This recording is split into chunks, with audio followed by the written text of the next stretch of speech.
The Lord be with you. A reading from the Holy Gospel according to John. Glory to you, Lord.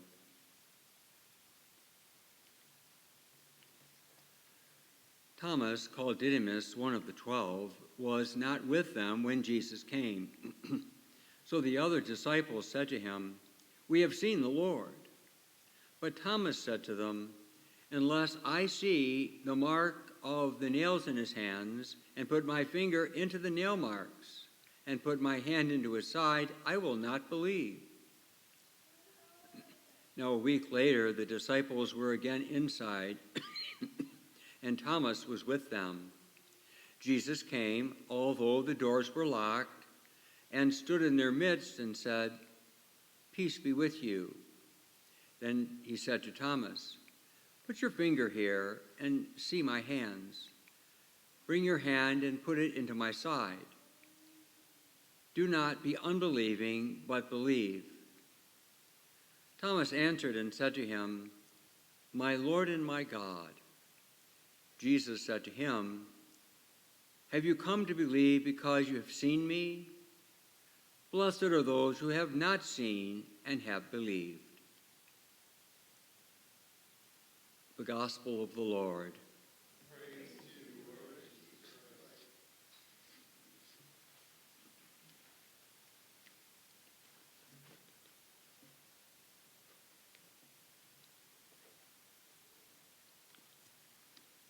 Blessed are those who have not seen but have believed.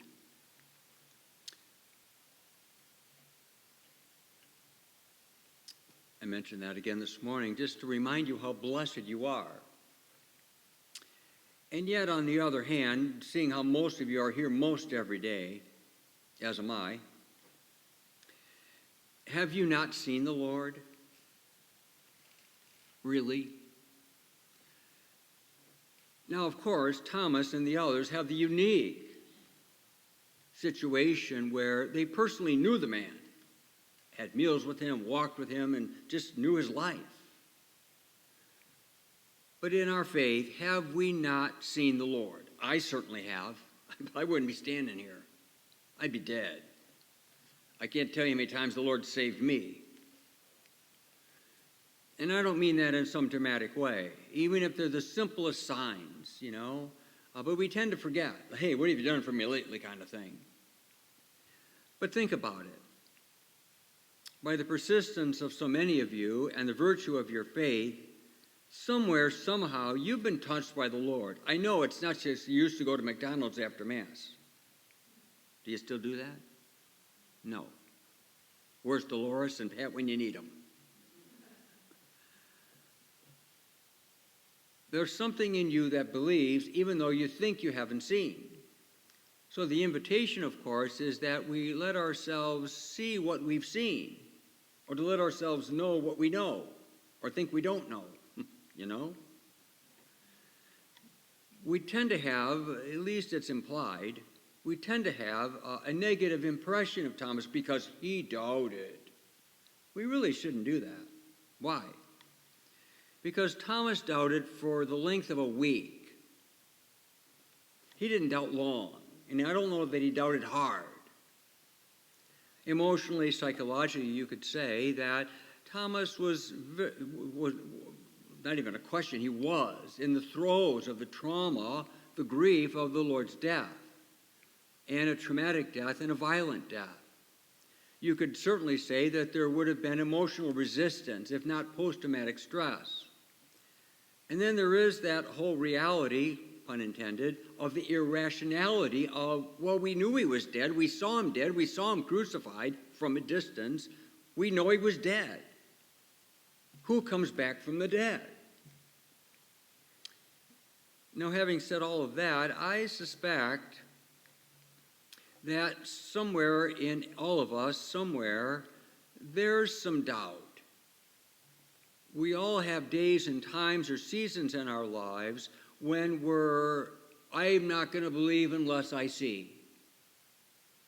Maybe parents, I would not know this, but I believe it, maybe like the parent.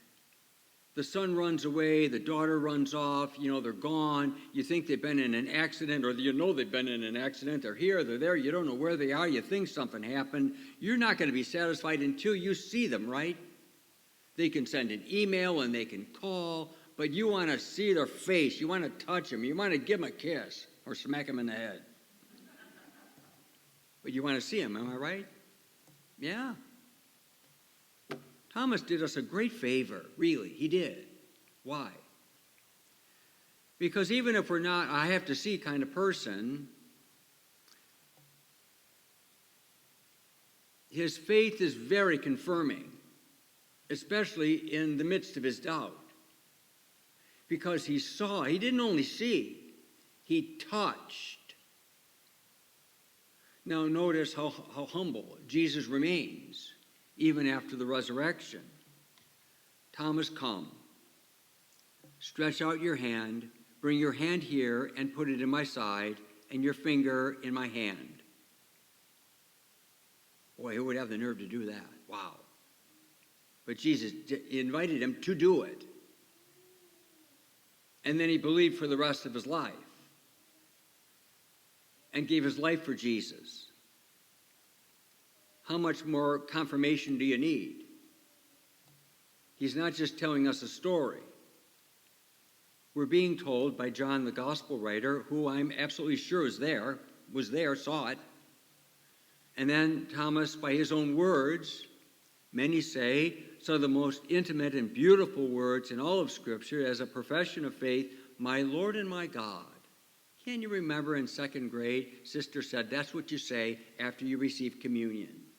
And how many people of us still do that? My Lord and my God. We should give thanks for Thomas today.